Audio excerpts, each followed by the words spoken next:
western and eastern coasts have witnessed intense maritime activity over centuries, which has led us to forging commercial, civilizational, and cultural linkages, more so with Southeast Asia. These linkages have provided the base for our connection to ASEAN, a relationship which has grown stronger over the years. The significance of the maritime domain for both India and ASEAN is a geo-economic reality since ancient times and more important today. Our reliance on the oceans for sustenance has only increased with time. The oceans hold the key to fortunes of fast evolving global order, covering 72% of the Earth's surface and constituting over 95% of the biosphere. Oceans provide a substantial portion of the world's population with food and livelihood. 80% of the global goods trade travels through seas and oceans, and the marine and coastal environment is a big tourist attraction as well. The seabed currently provides 32% of the global supply of hydrocarbons, and oceans hold massive potential for production of renewable energy. And earlier, Professor Sachin Chaturvedi had talked about the International Solar Alliance, and we see huge potential here as well. Emerging technologies are opening up new frontiers of marine resource development, leading, among others, to the mining of seabed mineral resources. Oceans are cradles of civilization, and for civilizations such as ours to prosper, it is important that we strengthen cooperation to preserve the integrity, the inviolability, and security of the maritime domain. It is this reality that led our Prime Minister to highlight the importance that we attach to the subject of ASEAN-India cooperation, which was endorsed by the leaders of the ASEAN countries during the ASEAN-India summit that was held in January this year, where maritime domain was seen as a very important area of cooperation between India and ASEAN. And we believe it is a key facilitator for growth and development in the Indo-Pacific region. As mentioned by Dr. Sachin Chaturvedi earlier, this was reaffirmed by our Prime Minister when he talked about the national flag with the blue chakra in it. It was reaffirmed by him in his concept and his vision of Sagar, which is security and growth for all in the region. And Sagar, as you know, in Sanskrit means ocean. It was reaffirmed by our Prime Minister also in his keynote address at the Shangri-La Dialogue on 1st June in Singapore, when he said, and I quote, "Oceans hold the key to our future." There are many facets of this cooperation. One of the important elements is that of maritime connectivity. This is important since our region has been witnessing a steadily expanding commercial and subsistence activities at sea relating to trade and transportation, resource exploitation, and leisure industry. Enhanced maritime cooperation would therefore provide lower logistic costs and motivate increased trade in goods and services. We are working together for an early conclusion of the ASEAN-India Agreement on Maritime Transport and are exploring maritime cargo routes and coastal shipping services between us. Blue economy is, of course, one of the most important and key areas of cooperation. By harnessing marine resources for economic and social development in a sustainable manner without undermining their finite natural resources is, of course, imperative. Blue economy is the path on which alternate economic models for sustainable development is based, while keeping oceans as the central focal point. ASEAN-India cooperation in the field of blue economy has tremendous scope through the efficient harnessing of blue resources, including through use of new and emerging technologies. The issues of poverty, food insecurity, unemployment, and ecological imbalance can be effectively tackled. Research and innovations in marine biotechnology, higher access to seabed resources, investment in marine ICT, and proper integration of coastal tourism and other services can play a crucial role in injecting the stimulus to create additional economic activities both for India and ASEAN. To pursue this idea, we were gratified with the help of the government of Vietnam to organize the first ASEAN-India workshop on blue economy, from concept to action, that was held in Nha Trang in November last year. The workshop examined a number of dimensions ranging from marine connectivity, renewable energy, marine resource conservation, and coastal management. I'm certain that today's workshop, the second workshop, will further continue discussions on this very important aspect. During the first Maritime India Summit that was held in 2016 in Mumbai, a number of investment commitments of nearly $13 billion were made in shipping, ports, and allied sectors.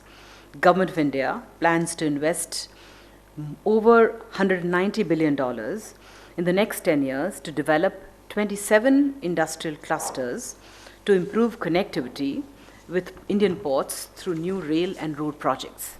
These are expected to create immense employment opportunities in ports, roads, and shipping sectors, over and above the 10 million potential jobs over the next 10 years under the Sagarmala project. I take this opportunity to invite our ASEAN member countries to participate in these projects, given the success stories in several countries in Southeast Asia.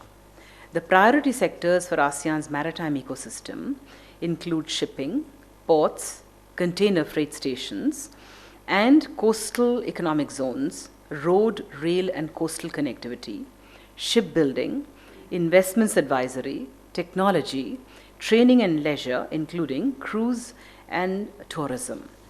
Our Ministry of Environment, Forest and Climate Change is undertaking several programs, such as the Bay of Bengal Large Marine Ecosystem Project, that is aimed at improving regional management of the Bay of Bengal environment and its fisheries, thus improving the life of the coastal communities. Another project is the Integrated Coastal Zone Management Project that has commenced in 3 states that aims to build national capacity for implementation of comprehensive coastal management approach in the country. The project focuses on conservation of coastal and marine resources, pollution management, and improving livelihood opportunities for coastal communities. We would be happy to share some of our best practices and even happier to learn from the successes that have taken place in ASEAN countries. Through this workshop today, we look forward to taking forward the progress made at the first workshop through enriching discussions on various components of blue economy to include connectivity, technology, and maritime safety and diplomacy. And I'm optimistic that our discussions today will facilitate a better understanding of the subject, as also a recognition of the need to identify and consolidate our cooperation in blue economy as an important pillar of ASEAN-India cooperation in maritime domain. Once again, I extend a very warm welcome to all the distinguished guests and look forward to hearing your views during the course of today. Thank you very much.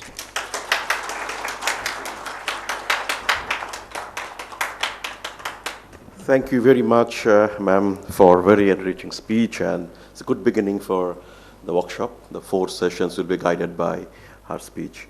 So before we move to the break, coffee or tea break, we have to show you that we have done a video film on today's theme, and also this has a link with tomorrow's the Delhi Dialogue, the ASEAN-India Maritime Cooperation. So Dr. Durai Raj to show the film and also switched off the light so that you can see it proper way.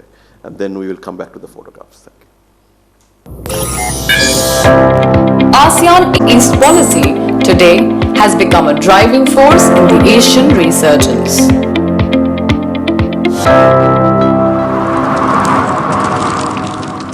The chronicle of this glorious strategic partnership dates back to the 5th century BC and demonstrates rich cultural and civilization linkages through an oceanic exchange or trading routes. architecture, historic artifacts, and finds from India and Southeast Asia are witnesses to the existence of ancient maritime trade relations. With monks, traders, sculptors, and envoys all traveling together for not only an exchange of goods, such as precious metals, textiles, grains and spices, but also for language, script, art and culture.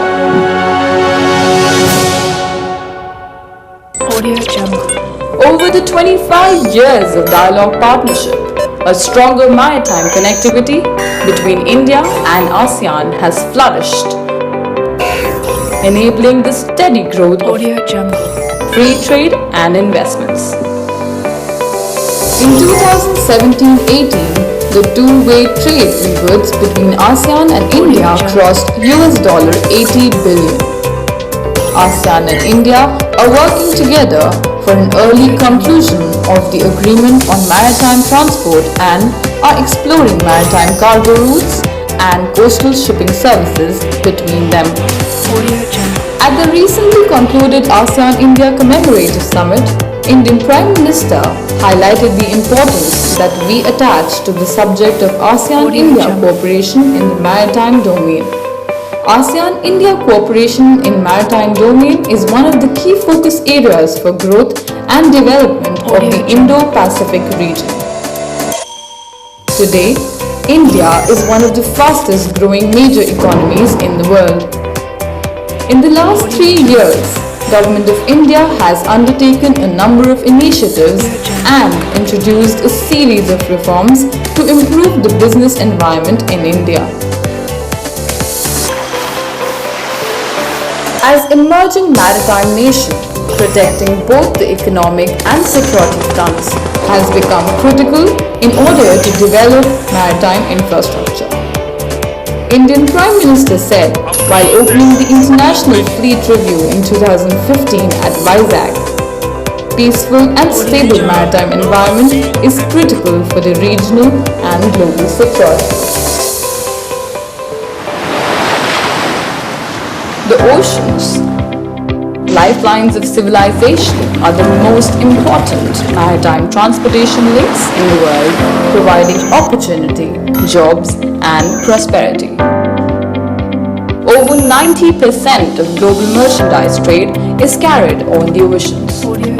Oceans are crucial for the global energy security as over 60% of world's oil production moves through sea routes. The magnificent waters carry the untapped potential for worldwide growth. A new thrust to blue economy has encouraged sustainable use of natural resources, harnessing ocean energy and development of marine biotechnology. PM Modi's Make in India policy and the pioneering Sagar Mala project aims at connecting all coastal cities and ports in India to Southeast Asian regions through road, rail and air to boost the economic corridors of both coasts.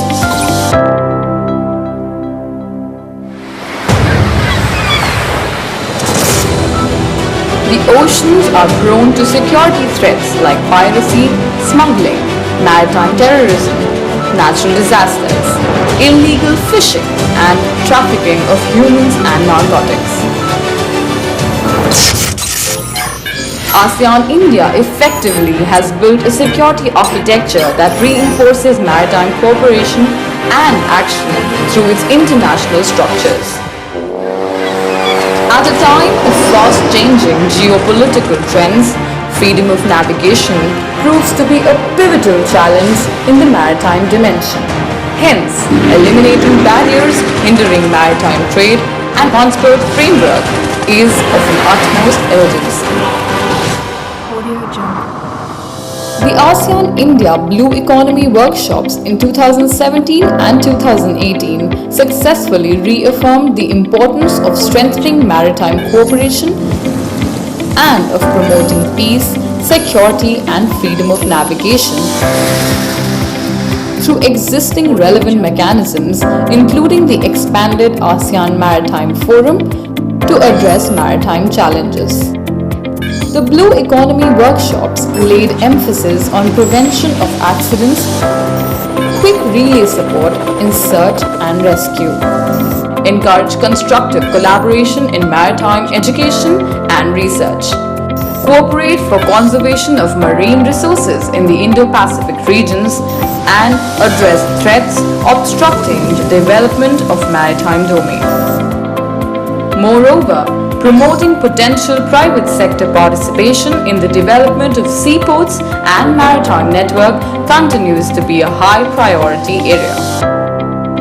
ASEAN and India are the ideal partners in taking further the agenda of Blue Economy. The 10th edition of Delhi Dialogue Forum looks forward towards discussing the creation of a security architecture in the Indo-Pacific region that will focus on the peaceful settlements of disputes, finding collaborative solutions, and achieving a safe, sustainable, and efficient transport system in and within the ASEAN-India Maritime Trade Network.